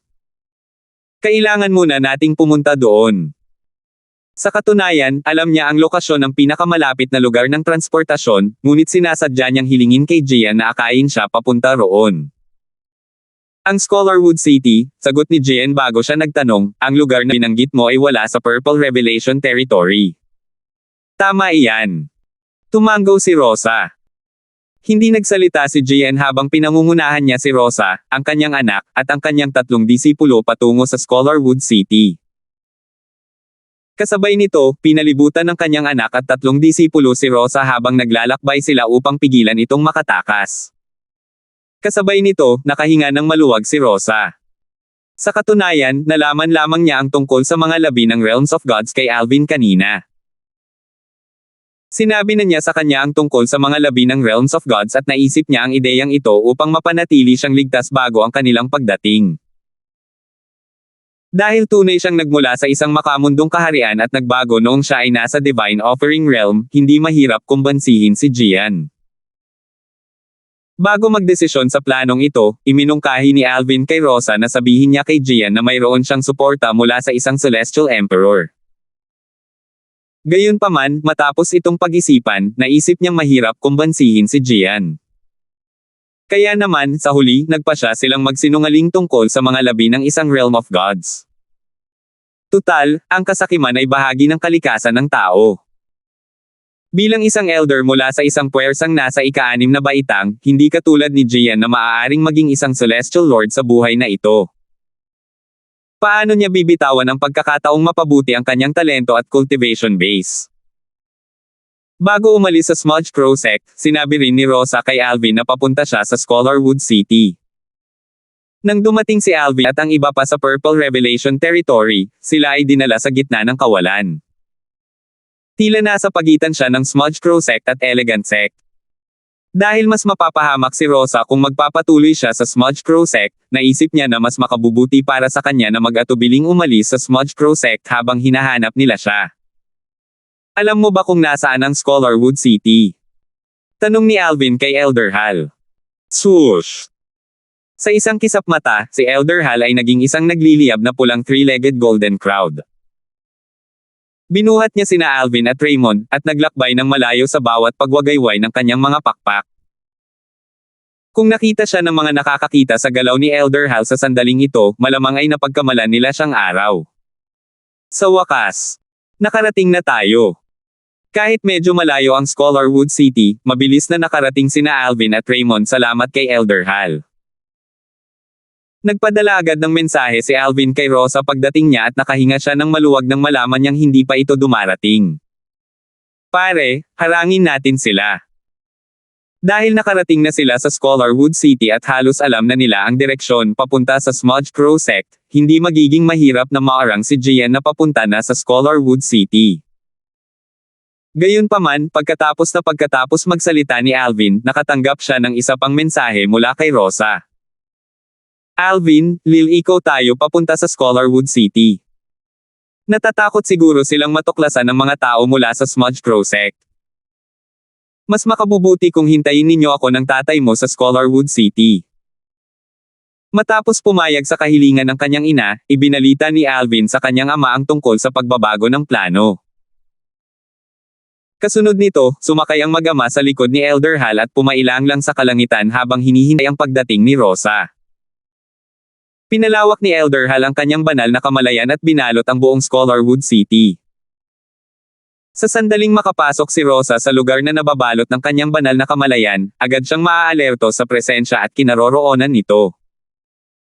Si Elder Hal ay hindi lamang isang may titulong Celestial Emperor, kundi isa rin siyang 10 Direction Celestial Emperor. Ang pinakamalakas na tao sa Scholarwood City ay isa lamang simpleng Celestial Lord kaya paano matutuklasan ng sino man ang Divine Consciousness ni Elder Hal. Ilang oras ang lumipas. Dumating na sila. Nagliwanag ang mga mata ni na Alvin at Raymond nang marinig nila ang mga sinabi ni Elder Hal. Si Raymond ay labis na napuno ng emosyon kaya't bahagyang nanginig ang kanyang katawan. Matagal na rin mula noong huli niyang nakita ang kanyang asawa. Terena. Nagpakawala ng isang bug zone ng hangin ang tatlo habang sila ay naglalaho ng walang bakas. Samantala, si Rosa na banihag ni Gian, ng kanyang anak, at mga disipulo ay nasa isang lugar malapit sa silangang bahagi ng Scholarwood City. Rosa, tapos ka na bang mag-isip? Naiinip na tanong ni Gian. Hindi. Kumunat ang noo ni Rosa. Gian, hindi patas na nagdala ka ng napakaraming tao. May kutob akong babawiin mo ang sinabi mo kapag ibinunyag ko sa iyo ang lokasyon ng mga labi ng kaharian ng mga Diyos. 3,400. Hindi mo ba ako kinukulong sa paggawa nito? Tumingin si Rosa kay Gian ng may madilim na ekspresyon. Tumawa ng mahina si Gian. Rosa, masyado kang naghihinala. Tingnan mo, pwede ka namang mag-isip ng mga paraan para magarantya ang kaligtasan mo kung hindi ka maniniwala sa akin. Sigurado akong may maiisip ka. Bakit hindi muna tayo pumasok sa transportation formation? Sinubukan niyang pakalmayan si Rosa, natatakot siyang magbago ang isip ni Rosa tungkol sa pangunguna sa kanila patungo sa labi ng isang realm of gods. Ngumisi si Rosa. Hindi siya gumalaw habang sinasabi, Gian, sa tingin mo ba ay tanga ako? Hindi tayo pupunta kahit saan hanggat hindi ako nakakaisip ng paraan para lubos na masigurado ang aking kaligtasan bago kita dalhin doon. Ang ekspresyon ni Gian, ng kanyang anak, at ng kanyang mga disipulo ay naging medyo hindi maganda matapos marinig ang mga salita ni Rosa. Malamig na sabi ni Gian, Rosa, binabalaan kita na huwag kang magulo. Kung hindi, kailangan mong harapin ang mga kahihinatnan. Hindi pa huli ang lahat para ibalik ka namin sa Smudge Crow Sect. Sasabihin ko sa sect leader na nakatakas ka at dinala ko ang anak ko at mga disipulo para hulihin ka. Sa oras na iyon, hindi lang kami masisisi ng sect leader, kundi gagantimpalaan pa niya kami sa pagbabalik mo. Mahinahong sinabi ni Rosa, sige, ibalik mo ako sa Smudge Crow Sect kung gayon. Ikaw. Ang mga naunang sinabi ni Gian ay natural lamang para takutin si Rosa. Paano niya nga ba talaga gustong bumalik sa Smudge Crow Sect ngayong alam na niya ang tungkol sa mga labi ng isang realm of gods? Huminga siya ng malalim para pigilin ang kanyang galit bago nagtanong, ano ang gusto mong gawin kung ganoon? Nagkunwaring kumunat ang noo ni Rosa na parang malalim ang iniisip at sinabing, pag-iisipan ko muna. Pagkatapos ng ilang paghinga, muling nawala ng pasensya si Gian. Nagmamadali siyang nagsalita, tapos na ba kayo? Kung patuloy kayong mag-aaksaya ng oras, kailangan na nating umalis sa Scholarwood City ngayon at gumamit ng ibang lugar para sa transportasyon. Kung hindi, baka mahanap tayo rito ng mga miyembro ng Smudge Crow Sect. Tapos na ako, sa wakas ay sabi ni Rosa. Bahagyang nagulat si Gian. Hindi niya inaasahan na makikipagtulungan si Rosa ng ganoon kadali. Ano ang naisip mo? Umiling si Rosa at sinabing, hindi na kailangang pag-usapan pa yan. Nalito sina Gian, Clyde, at ang tatlong disipulo ni Gian sa mga sinabi ni Rosa. Sa sandaling ito, isang guhit ng liwanag ang biglang sumulpot kay Gian at sa iba pa sa bilis ng liwanag. Likas silang umatras sa takot, ramdam nila ang isang kakilakilabot na enerhiya mula sa guhit ng liwanag. Sa sandaling ito, wala ni isa sa kanila ang nagmamalasakit kay Rosa at tila nakalimutan na nila ang lahat tungkol sa kanya. Swoosh! Swoosh! Swoosh! Nang makabawi ang 5 lalaki sa kanilang katinoan, natuklasan nilang hindi na nag-iisa si Rosa. 3 tao ang lumitaw sa tabi niya, isang gwapong lalaking nakadamit berde, isang gwapong binata na nakadamit lila, at isang matandang lalaking nakasuot ng mahabang pulang damit. Sa sandaling ito, mahigpit na niyakap ng lalaking nakaberde si Rosa. Rosa! Sa wakas ay nahanap na rin kita. Kapatid na Raymond. Niyakap ng mahigpit ni Rosa si Raymond na parang hindi niya ito bibitawan habang buhay. Samantala, ang ekspresyon ng mga disipulo ni Gian, Clyde, at Gian ay lubhang nagbago nang tumingin sila sa binata na nakasuot ng lila na nakatitig sa kanila. Malinaw sa kanila na ang 3 bagong dating ay mas malakas kaysa sa kanila. Mga Panginoon ko. Sino kayo? Tanong ni Gian na may namumutlang mukha. Sa mundo ng cultivation, iginagalang ang malalakas. Natural lang na kinailangang ibaba ni Gian ang kanyang sarili sa harap ng mga malalakas na kapangyarihan. Tiningnan ni Alvin si Gian ng may kahulugan habang umangat ang sulok ng kanyang mga labi at naging isang mapanghamak na ngiti bago sumagot, "Ako si Rosa, anak ko." Malaki ang ipinagbago ng ekspresyon ng limang lalaki nang marinig nila ang mga salita ni Alvin. Ang taong nasa harap nila na kahit papaano ay isang pinakamataas na Celestial Lord ay anak ni Rosa. Nahirapan silang tanggapin ito. Si Rosa ay mula sa makamundong kaharian. Paano naging ganito kalakas ang kanyang anak? Walang anumang babala, biglang sumulpot ang mga baging at pinigilan ang limang lalaki bago pa man sila makariyak. "Hindi. Panginoon ko, pakiusap, patawarin mo kami." Hindi sila pinansin ni Alvin. Biglang pumulupot ang mga baging sa tiyan ng limang lalaki at pinigilan sila sa ere. Kasabay nito, nakakaramdam sila ng presyon na bumababa sa kanila habang lumilipas ang oras, na unti-unting pumipigil sa kanila na huminga. Ang batas ng kalawakan. Nabigla ang limang lalaki. Hindi man lang nila maiglaw ang isang daliri matapos silang mapigilan ng celestial origin energy ni Alvin na pinalakas ng batas ng kalawakan. Hindi siya ordinaryong Panginoong Langit. Hindi sumagi sa isip ni Gian na si Alvin ay isang celestial emperor. Inakala lamang niya na si Alvin ay isang makapangyarihang Celestial Lord tulad ng sect leader ng Smudge Crow sect. Sandali niyang naisip na humingi ng tulong sa sekta ngunit mabilis niyang binaliwala ang ideya. Kung tutuusin, malamang naguluhin niya ang tatlong lalaking nasa harap niya at papatayin bago pa man dumating ang tulong. Nagmakaawa si Gian, Panginoon ko, maawa po kayo. Sinusunod ko lang ang utos ng pinuno ng sekta ng Smudge Crow sect. Umalis na ako sa sekta. Pakisuri po ang bagay na ito kung hindi kayo naniniwala sa akin. Bukod dito, balak kong palayain ang inyong ina. Pinalaya mo ang nanay ko. Tumawa si Alvin. Kahit na ganoon talaga, hindi ba't para makapasok ka sa labi ng isang kaharian ng mga Diyos? Muling nagbago ang ekspresyon ni Gian. Lumubog ang kanyang puso. Hindi niya inaasahan na malalaman ni Alvin ang bagay na ito. Batay sa hindi nakatagong balak pumatay na kumikislap sa mga mata ni Alvin, alam niyang tiyak na mapapahamak siya. Kahit noon, hindi niya maiwasang magtanong, "Panginoon ko, totoo ba ang mga labi ng kaharian ng mga Diyos?" Dahan-dahan ko itong ikukwento sa iyo. Sa isang iglap lamang, lumitaw ang mga sinag ng espada mula sa ere at tumama sa limang lalaki. Naglabas ng dugo ang mga sinag ng espada, ngunit hindi naman nakamamatay ang mga pinsala. Hindi balak ni Alvin na hayaang mamatay ng madali ang mga lalaking ito matapos marinig ang tungkol sa kanilang mga masasamang gawain mula kay Rosa. Bukod pa rito, inalagaan ng mabuti ng mga tao mula sa elegant sect ang kanyang ina, paano niya hahayaang hindi mapaghigantihan ang kanilang mga pagkamatay? Panginoon ko, pakiusap, pagkalooban mo ako ng mabilis na kamatayan. Panginoon ko, nagmamakaawa po ako sa inyo. Hindi na nakayanan ng limang lalaki ang matinding sakit at sunod-sunod na nagmakaawa para sa mabilis na kamatayan.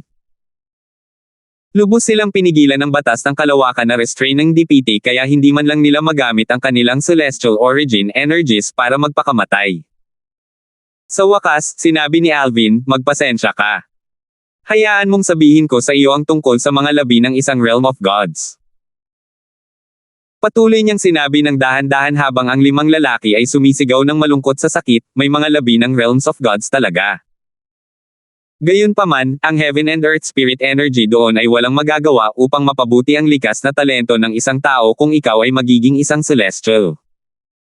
Maaari lamang nitong mapataas ang bilis ng paglilinang ng isang celestial. Tulad ng nahulaan mo, ang aking ina ay hindi pa nakapunta sa isang labi ng isang realm of God. Kahit na nakapunta na ako sa isa, hindi ko na matindaan kung saan ito matatagpuan. Kahit na madala kita doon, wala itong saysay dahil naubos na ang heaven and earth spirit energy doon. Pinagsisihan ng limang lalaki ang kanilang mga ginawa nang marinig ang mga sinabi ni Alvin. Hindi lamang nila pinagtaksilan ang Smudge Crow sect ng walang dahilan, kundi kinailangan pa nilang iskripisyo ang kanilang buhay. Sayang, huli na ang lahat para magsisi. Gumawa si Alvin ng noise cancelling formation para hindi maabala ng kawawang sigaw ng limang lalaki ang muling pagsasama ng kanyang mga magulang. Pagkatapos niyang sabihin ang gusto niyang sabihin, nagpasya siyang wakasan ang kanilang paghihirap. Gayunpaman, nang akmang kikilos na siya, isang alon ng enerhiya ang damaloy patungo sa kanya, na pumihil sa kanya sa pagpatay sa 5 lalaki.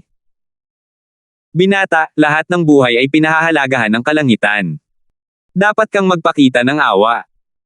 Maya-maya pa, isang matandang monghe na nakasuot ng kasaya ang bumaba mula sa langit.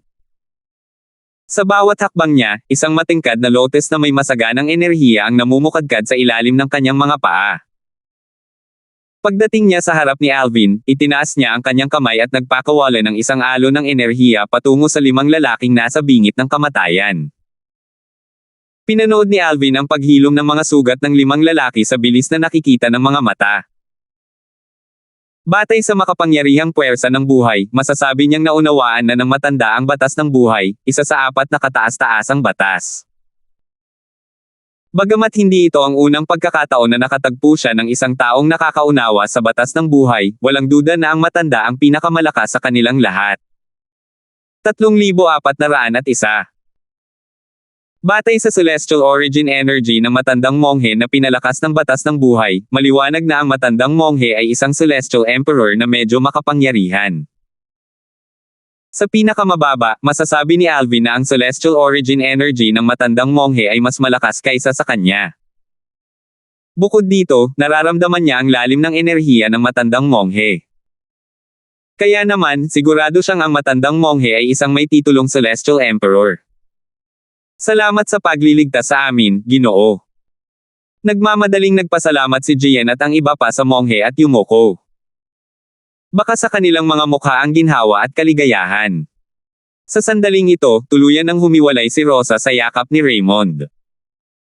Bahagyang kumunat ang noo niya nang tumingin sa matandang monghe na biglang sumulpot.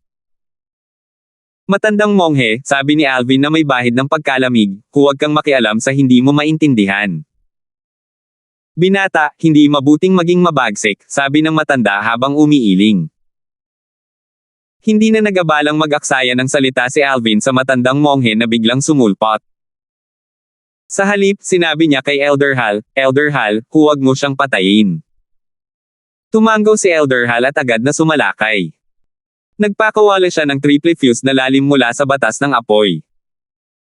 Isang dagat ng apoy ang agad na lumitaw at humampa sa matandang monghe. Walang kalaban-laban ang matandang monghe laban sa dagat ng apoy kahit palalim ang kanyang kaalaman mula sa batas ng buhay. Putok. Sa isang galaw lang, napalipad ni Elder Hal ang matandang monghe. Dumura ng dugo ang matandang monghe. Humina ng husto ang kanyang aura. Dahil dito, parang bumalik na naman sa impyerno sina Jian at ang iba pa. Nagbago ang kanilang mga ekspresyon nang iangat ni Alvin ang kanyang kamay at agad silang pinatay gamit ang kanyang enerhiya sa kalawakan. Nakatatak pa rin sa kanilang mga mukha ang takot na mga ekspresyon kahit na pagkatapos ng kanilang pagkamatay. Sa sandaling iyon bago sila mamatay, naisip nila na mas mabuti kung hindi na magpakita ang matandang monghe at bigyan sila ng maling pag-asa. Akala nila ay ligtas na sila. Sino ang mag-aakala na ang matandang monghe ay ganoon kadaling matalo ng matandang lalaking nakatayo sa likod ng binata na nakasuot ng lila. Matapos patayin ang 5 lalaki, tumingin si Alvin kina Raymond at Rosa nang nakangiti habang sinasabi, Tay, Nay, pumunta tayo sa Smudge Crow Sect. Nagliwanag ang mga mata ni Rosa nang marinig ang mga salitang ito. Sige. Kasunod nito, umalis si Rosa sa mga bisig ni Raymond at lumapit kay Alvin. Hinawakan niya ang mga kamay nito at pinagmasdan bago sinabi, Alvin, malaki na ang ipinagbago mo. Marami ka sigurong pinagdaan ng paghihirap sa mga nakalipas na taon. Tumulo ang mga luha sa mukha ni Rosa habang nagsasalita siya. Bagamat wala siyang ideya kung ano ang pinagdaanan ni Alvin, para maging isang celestial emperor ito sa murang edad, sigurado siyang hindi madali ang pinagdaanan niya. Swoosh! Sa sandaling ito, bumalik si Elder Hal sa kanyang tunay na anyo, isang 3-legged golden crow, upang dalhin ang pamilyang Darfield sa Smudge Crow Sect. Habang naglalakbay sila roon, umupo si Rosa sa tabi ni Alvin at sinabi, Alvin, ikwento mo sa akin ang iyong karanasan sa nakalipas na ilang daang taon. Sige. Matapos ang mahabang pagkakahiwalay sa kanyang ina, labis na napuno ng emosyon si Alvin nang sila ay muling magkita. Napakaraming bagay ang gusto niyang sabihin dito. Ikinuwento niya sa kanyang ina ang lahat ng nangyari mula noong sila ay dinala sa banal na lupain ng mga alay. Nakinig din ng mabuti si Raymond. Tutal, hindi pa niya naririnig ang nangyari kay Alvin. Dati, nang mag-alok si Alvin na sabihin sa kanya ang nangyari, sinabihan niya si Alvin na maghintay hanggang sa matagpuan nila si Rosa. Sa tuwing ikinukwento ni Alvin ang mga mapanganib na sitwasyon na kanyang nararanasan, pakiramdam ni Rosa ay pinagpapawisan siya ng malamig habang kusang humihigpit ang kanyang kapit sa kamay ni Alvin.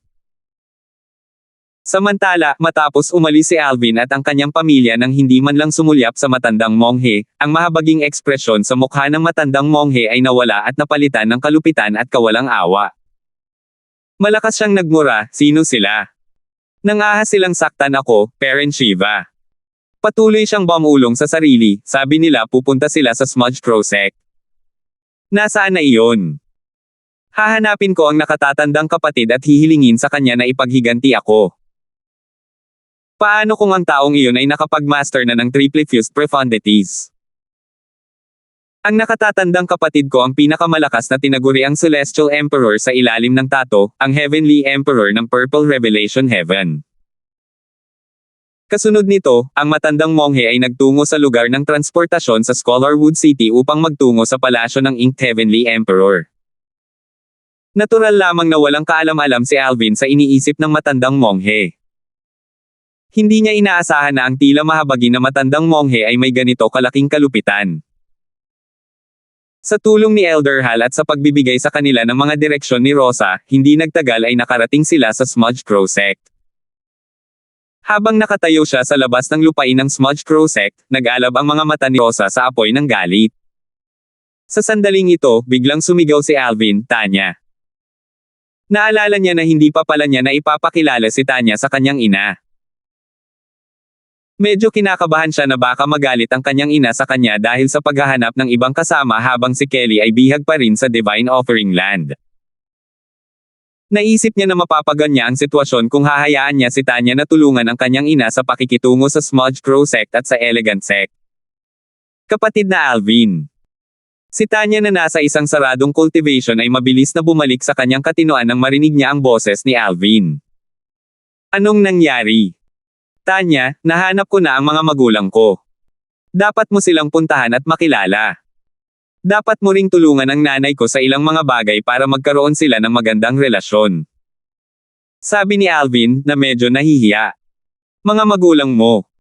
Malinaw na kinakabahan din si Tanya nang marinig niyang makikipagkita siya sa mga magulang ni Alvin. Gayunpaman, masunurin siyang umalis sa kanyang maliit na mundo. Swoosh! Natural na nagulat sina Raymond at Rosa sa biglaang paglitaw ng ibang tao.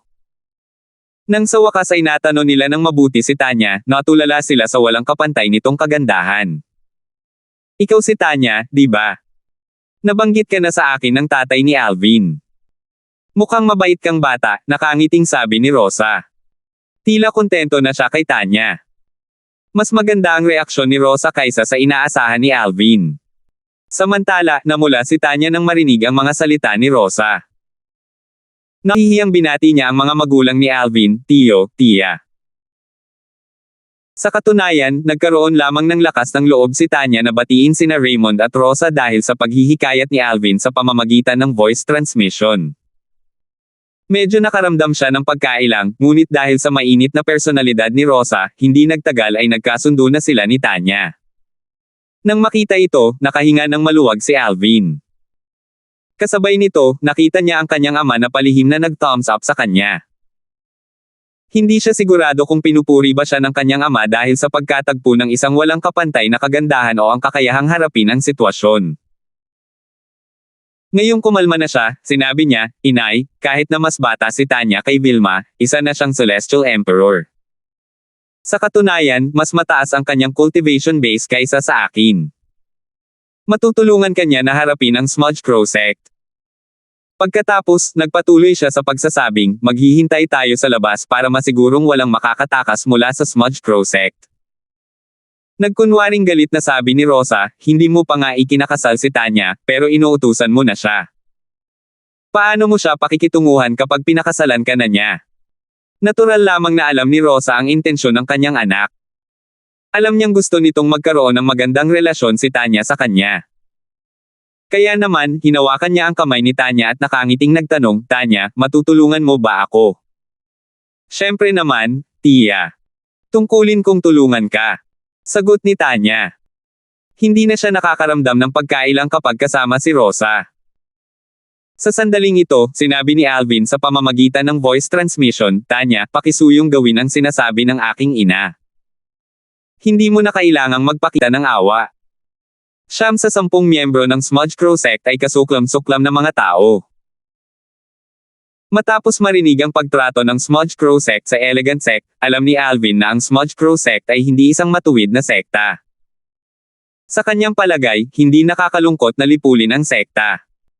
Gayunpaman, alam niyang hindi niya direktang malipol ang Smudge Crow Sect. Tutal, mayroon pa ring ilang miyembro mula sa Elegant Sect na bihag sa Smudge Crow Sect. Ang paglipol sa Smudge Crow Sect ay kailangang maghintay hanggang sa mailigtas ang mga miyembro ng Elegant Sect. Sigurado siyang ito rin ang gusto ng kanyang ina. Pagkatapos umalis ni Tanya kasama si Rosa, sina Alvin, Raymond, at Elder Hal ay nagbantay sa labas ng lupain ng Smudge Crow Sect. Pinalawak ni Alvin ang kanyang banal na kamalayan kasunod nito. Matapos maging isang Celestial Emperor, ito ang unang pagkakataon na nasaklon niya ang napakaraming larangan gamit ang kanyang banal na kamalayan. Nagdulot ng kaguluhan sina Tanya at Rosa pagpasok pa lang nila sa lupain ng Smudge Crow Sect. Pagkatapos ng 2 araw at 2 gabi, hindi pa rin tapos ang 2 babae sa pakikitungo sa mga tao sa Smudge Crow Sect. Sa kabila ng galit ni Rosa, medyo maluwag pa rin ang pakikitungo niya sa mga bagay-bagay. Hindi nakapagtataka kay Alvin na matagal sina Rosa at Tanya. Ito ay nasa loob ng kanyang inaasahan. Sa panahong ito, hindi siya walang ginagawa. Ang mga nagtangkang tumakas mula sa lupain ng Smudge Crow Sect ay agad na pinatay ng kanyang space energy.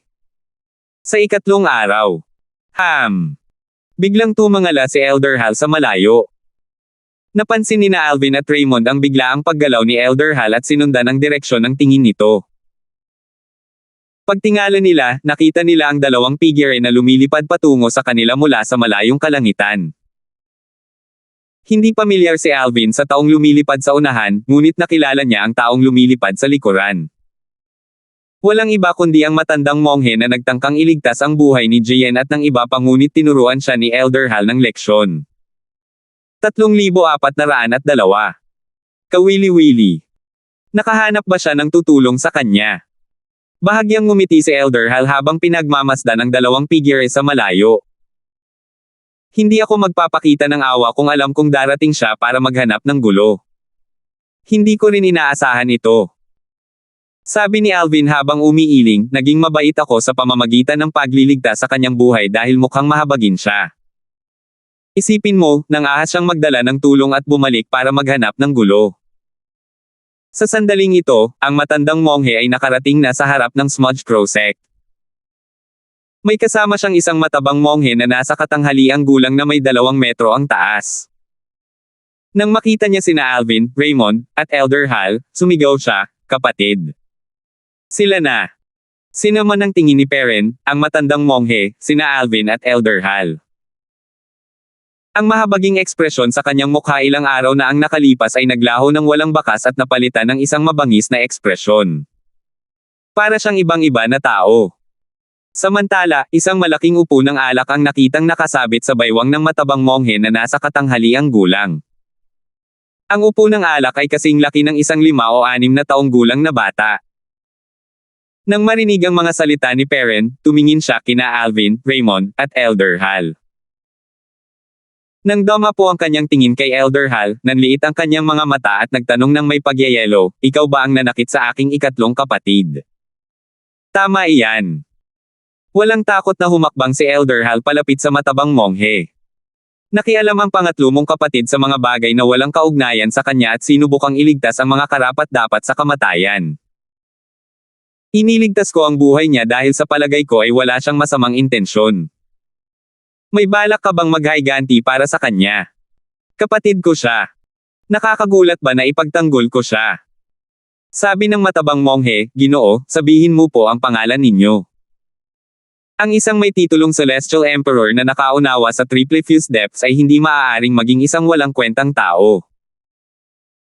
May mga nakahiwalay at walang sektang emperador na tinatawag na Celestial Emperor sa Devata Realms, ngunit hindi sila marami.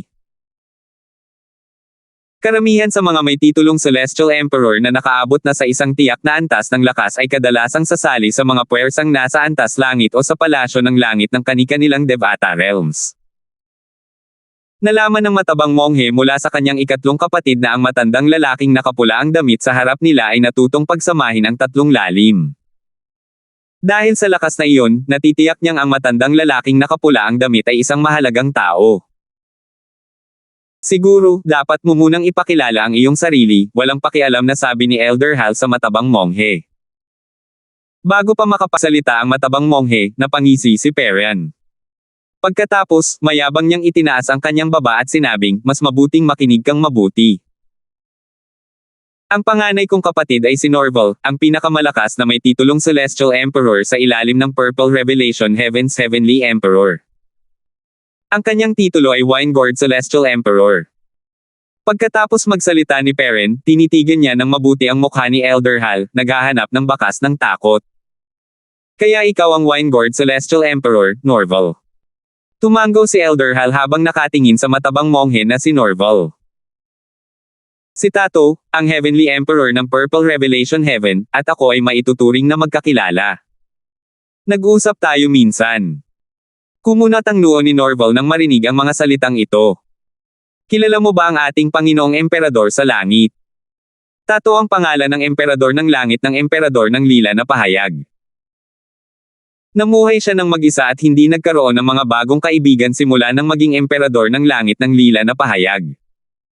Hindi ito dahil sa tutol siya rito. Ito ay dahil sa mga pangyayari. Tutal, kapag naabot na ng isang tao ang isang tiyak na taas, magiging mas mahirap para sa kanila na makahanap ng mga kaibigang kapantay nila. Gaya ng kasabihan, malungkot sa tuktok. Dahil dito, karamihan sa mga kaibigan ni Tato ay mga taong kilala niya bago pa siya naging emperador ng langit. Isa siyang taong pinahahalagahan ang pagkakaibigan, kaya naman halos hindi niya tinatanggihan ang mga kaibigang humihingi ng tulong sa kanya. Dahil dito, bahagyang gamaan ang loob ni Norval nang malaman niyang kilala ni Elder Hal si Tato. Sa kabilang banda, naging hindi maganda ang ekspresyon ni Per nang marinig ang mga salita ni Elder Hal. Sigurado ka bang kilala mo ang ating Panginoong Emperador sa langit? Sa tingin ko ay nagsisinungaling ka para makaalis sa sitwasyong ito matapos malaman ang tungkol sa pagkakakilanlan ng aking kapatid. Bagamat hindi siya sigurado kung nagsisinungaling si Elder Hal, ayaw pa rin niyang sumuko. Patuloy niyang sinabi, medyo nagtataka talaga ako. Sino ka? Paano mo nakilala ang ating makapangyarihang Panginoong Emperador sa langit? Malamig na sumulyap si Elder Hal kay Perian. Isang mapanghamak na ngisi ang sumilay sa kanyang mukha habang lumingon siya kay Norval Shiva at sinabing, ako si Elder Hal, ang three-legged golden crow mula sa Heavenly Palace ng Solitary Destructive Heaven. Nakilala ko si Tato noong pumunta siya sa Solitary Destructive Heaven upang batiin ang pagbabalik ng ating Panginoong Heavenly Emperor mula sa Azrael. Kung ikaw talaga ang pinakamalakas na may titulong Celestial Emperor sa ilalim ni Tato, sigurado akong narinig mo na ang tungkol dito. Noong kakabalik lang ni Berting mula sa impyerno ng Azrael, maraming emperador sa langit ang pumunta sa Solitary Destructive Heaven upang batiin siya. Kabilang sa kanila si Tato, ang emperador sa langit ng Purple Revelation Heaven. Higit sa lahat, ang iba pang mga emperador sa langit ay hinahamak si Tato at itinaboy siya noong panahong iyon. Hindi man lang niya nakausap ng matagal si Berting pagkatapos batiin si Berting. Ang tanging taong nakausap niya ng mahaba ay si Elder Hal. Noong panahong iyon, inimbitahan pa niya si Elder Hal na bumisita sa Heavenly Palace ng Purple Revelation Heaven.